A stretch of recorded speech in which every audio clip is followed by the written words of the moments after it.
Wonder Woman 1984 is kind of complicated. The action's great, the acting's good, and Maxwell Lord is really fun. But it gets hindered by a really weird moral about wishes or lies. And of course, it's really weird how Steve returns by possessing someone else, and the film just sort of forgets about this, and no one cares. Which is weird. So as usual, how would I do it different? Take inspiration from other people, this is going to be my take, another take, on Wonder Woman 1984. After a retro logo and a recap of the first film, we see Diana through the ages and her narrating how things used to be more simple and obviously black and white. But with the advent of the Cold War, both sides are starting to do both great and terrible things. She tried setting up a team, the Justice Society, to keep the world safe, but during the 70s, everything just kind of went downhill. With the disaster of Vietnam, one member of the society, White Dragon, torched a village and betrayed the team, killing some of them, leading to the team's disbandment, and a lot of other things in the 70s leads Diana feeling a little disappointed in man's world that keeps just repeating itself and getting worse and worse. But hopefully this new era is different. Wonder Woman 1984, there's a lot of 80s nostalgia, and it's a little anachronistic, but whatever. Then we get the mall scene, but like the robbers look a little like the bad guys in Die Hard. Then one of the robbers grabs a kid named Donna, much to the annoyance of the others. But luckily Wonder Woman swings in, saves the little girl, saves another little girl, stops the bad guys. Instead of crushing them on a car, she tosses them into the indoor bouncing castle, deflating it. The little girls are happy, but all the adults are yelling at her about the property damage and saying she's wearing too little clothes. Because on the surface, the 80s is glitz and glamour and beautiful, but underneath, it's full of greed and gluttony and hate and people thinking everything's related to Satan just because people enjoy it. So Diana leaves unwelcomed. Instead of her working at the Smithsonian because, something that major is gonna raise a few eyebrows with the woman who doesn't age, she works independent as an artifact authenticator, or whatever the term is, seeing if the product is actually real because of her knowledge of the ancient world. And she's got a work buddy, Barbara, and she's got another work friend, Edith Candy's granddaughter, Erica. And they gotta work with a bunch of other guys who think Diana's hot. And it's kind of like the beginning of Ghostbusters, and they're really struggling. Later that night, Diana tries dating again, but the guy's like a total jerk. Then the next day, Diana stops someone getting ran over by a car. And Barbara's walking to work, and on her Walkman is hilariously something unfitting like Die, Die, Die, My Darling by the Misfits. She walks by a bunch of TVs, and we see Maxwell Lord and his commercial about life is good, but it could be better. He's an oil tycoon, investor type. Unfortunately, he's not doing super well, actually. He sees on TV up-and-coming businessman Lex Luthor is doing so well, he's releasing a board game of himself. Max is really angry about this, and he's yelling, and he hates him. He hates him so much, just for him to realize Alistair is there, and he starts crying. He's like, oh, no, son, I'm sorry. I didn't mean towards you, sorry. Just for Max's assistant to lately tell him that Alistair is going to be with him for the weekend. It also informs him that his workers found some mysterious gem. So he heads over to Diana's workplace, and the other girls are immediately charmed by him. But Diana's not taking any of his crap, so he cuts to the point that this stone is supposedly from the Yucatan in Mexico. My workers found it, and supposedly it's an ancient stone that grants wishes. Is this real? And one worker walks up and says, I wish I had some coffee. And is like, okay, well, look over it. And they get kind of weirded out when one employee gets coffee, and then Max leaves, and some guy walks up to Max saying, oh yeah, that stone is real, alright. And he's like, do I know you?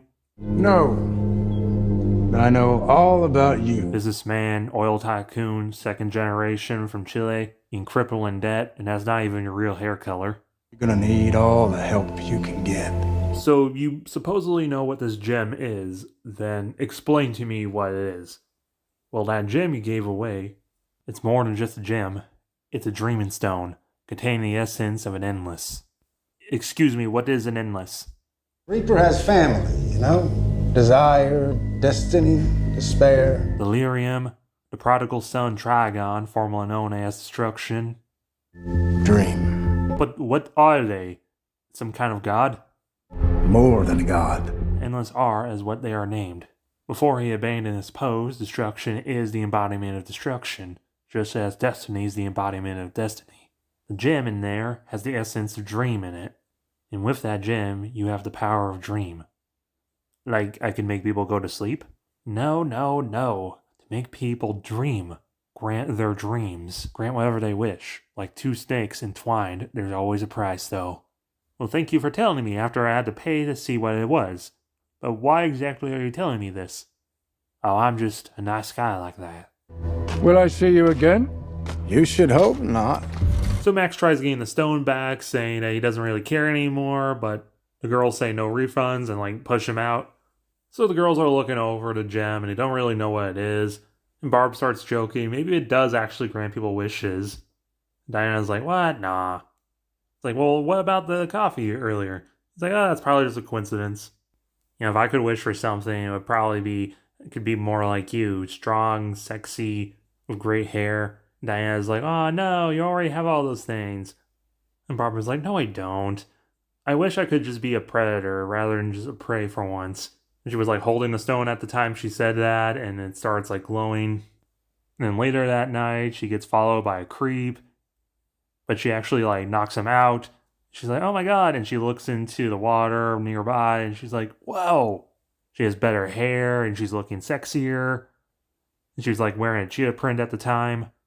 So the news reports about how there's a cheetah going around. There's some interviews, like that guy who went on a date with Diana says that she's just some troublemaker trying to make America look worse. And people are like, oh, this woman is clearly gaining powers from a deal with the devil. And we see an apartment fire, and Wonder Woman's on the scene, but also Barb as the cheetah in a very silly costume, which Diana immediately recognizes her, but then they team up to save a now orphaned Donna from the fire. And later at work, Barb, now with fake glasses, is all awesome and stuff, and Diana's questioning how she got these powers. And she's like, oh, that gem, it's definitely magical. And Diana's like, huh, strange. Then Max comes to pick it up, and he's all like, oh, free wish on me. And Diana touches the gem, starts thinking and talking to herself, basically saying what she said in the intro of the film originally, saying that her childhood feels like a magical land far away, a beautiful dream when the world felt like it was filled with hope. So Diana wishes to just go back home. Now, I like Chris Pine as much as the next person, and I do like him in the original film, but I think Diana's wish going home feels a little more thematic for the film. She walks away, and then suddenly she walks into Themyscira during their Olympic. She's all happy and cheering everyone else until they recognize who she is, and then everyone suddenly just stares at her. Max then absorbs the stone, wishing to be it, and then we get our 80s montage set to the Girls of Rock and Roll, which came out in 86, but whatever. We see Barb testing her strength and fighting some crime, like a bunch of bad guys messing with cops who look like the guys from RoboCop, and some bad guys messing with kids who look like the bad guys in the Goonies. Then she stops the killer who looks like Jason Voorhees. As well as we have Max, and he's going from person to person and granting their wishes for stuff like Porsches, women, VHSs of their favorite movie, men, albums, men covering up their scandals. And all Max gets is a portion of their companies, as well as their health. As we see with every wish, they are starting to kind of melt, and Barb is starting to look a little more feral every time. Because, another 80s symbolism. Everyone who is someone is lining up to smoke crack. And concludes with Barb seriously messing someone up, and she's kind of conflicted that she did that, but also she kind of liked that feeling. And suddenly, the president is alerted that a new island seemingly appeared off the coast of Italy that's totally not Malta, and he okays an invasion of the island so those Soviets don't invade. The island, of course, is Themyscira, which we cut to. Diana meets Hippolyta, her mom again, and they're both happy to see each other. She's like, oh man, it's been so long, what's new? Hippolyta's like, many new warriors have proven themselves, such as Nubia, who many are saying is basically your twin. But more importantly, why are you here? And Diana explains that in men's world, I found love, I defeated Ares. But due to man's nature, they just kept getting more brutal and complicated. No matter what I did, everyone was still angry. My best friend's dead. My lover's dead. I just wanted to go back home. Hippolyta is like, oh, Diana. I always knew you'd be a symbol of hope to inspire the world, help it change. But I was wrong. What? I should have never placed that pressure on you. It's not your responsibility to be hope. Diana's unsure if she even inspired anyone, just as Hippolyta says she has to leave because she might be the queen, but, there's still rules and you kind of did have to be exiled, so yeah. Nubia explains she's been tinkering with her lover's old ship, and along with a bunch of other tech and junk that's been washing up on shore, and with a little bit of magic, she might have a way to get her home. Knock knock. It's the United States, with huge boats, with guns. Gunboats. Open the country. Stop having it be closed, said the United States. Everyone's like, oh no. Hippolyta questions if this is Steve Trevor's people, and Diana says yes, and it's sort of complicated. Everyone questions how they are here, and then Diana realizes that the Dreamstone must have a consequence, and the consequence here is she wished to be back home, but it broke the magical barrier around Themyscira, so now the whole world knows about them. And it goes like in the first film, but like even more so because of 80s battleships and marines and airplanes and stuff. And then the Soviets arrive and it becomes a massive mess on the beach. Diana feels bad about her mistake and tries getting everyone to safety. Hippolyta says, well, maybe if you renounce your wish, it'll be fine. Diana tries, but then she realizes she wished with Maxwell Lord, and then she has to get him to renounce his wish to get this wish renounced. Hippolyta says, this is serious, you gotta go. And they have a heartfelt goodbye. Nubia starts up the invisible jet. She explains how it's invisible via tech and magic and blah blah blah. And Hippolyta also gives her the golden eagle or quail armor. Super powerful, strong armor only used in the most dire of consequences, worn by the greatest of Amazon warriors to help them get to the island. And Diana manages to escape. And we cut back to Maxwell, and he's meeting with the president. Maxwell's trying to get him to wish for what is most wanted. He's like, well, I'm already getting the FBI to get rid of them, so, jelly beans? Think bigger, Mr. President. Make sure that thing I'm doing in Iran is real and with the Contras is never discovered. You're getting warmer. World peace? Bingo. So Max grants a wish for world peace. In exchange, now he's the president. Unfortunately, the wish interprets world peace as launching all the nukes the US has, which leads into thermonuclear war. Barb tries stopping him, but Maxwell throws out, well, your life used to be good, but now it's better. How about we make it even better with a wish? She's like, I guess, I wish I was even more of a predator. And now she's full on Cheetah. I kind of wish they kept her being ginger, but I think the big thing is maybe giving her like a leotard, like the one she was wearing earlier, but blackish purple. You get someone at the White House to wish that he can grant wishes just by them looking at him, and someone else to wish that he was on every TV screen right now. He broadcasts this, and everyone's getting the wishes, and it's chaotic, and he's like, yes! And it's flying, and she finds out about the nukes, and she's like, oh no! And then someone on the ground wished for like a rocket launcher, and he's just happy and shooting in the air, and the plane blows up. Diana's like free-falling. But then she starts remembering something that Steve told her. And we get the flying scene from the original. This is actually kind of beautiful. Then now has the armor on. And she tries going to the White House. But then Cheetah stops her. And she's like, Barb, what have you done? And she's like, I've become better. And then they start their fight. And it's a real battle between power versus speed. Also during it, Diana tells Barb that she's been going too far with all this. Look at her. She's like, no, I'm fine. What are you talking about? I have power, I have control, I'm living my best life. Yeah, but look at you, you literally gave up your humanity. I don't give a shit about humanity, it never gave me anything. You're a kind, giving soul. Maybe not everyone thought you were beautiful on the outside, but you're definitely beautiful on the inside. Oh, shut up, you have the perfect life. You're beautiful, strong, hyper-intelligent. Everyone loves you. No one even cared or even looked at me before I became Cheetah. Those are only fleeting things. The things I cherish the most in my life is because I was kind, and without fail, I've outlived them all. Cheetah starts thinking, okay, maybe you're right. Then the two confront Maxwell, and he refuses to renounce anything. There's a big speech about how you can't always get what you want. Alistair sees what's going on TV and wishes that he can be with his dad, and he teleports in.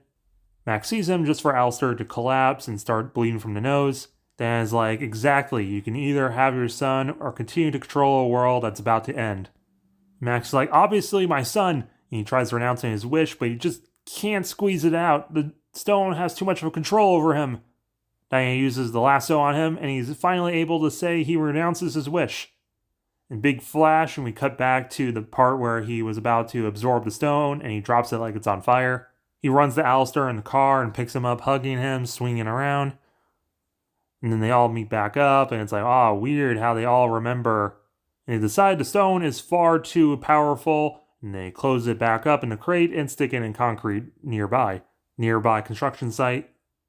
Max tells Alistair that he's going to be a better parent. Too bad the business is failing again.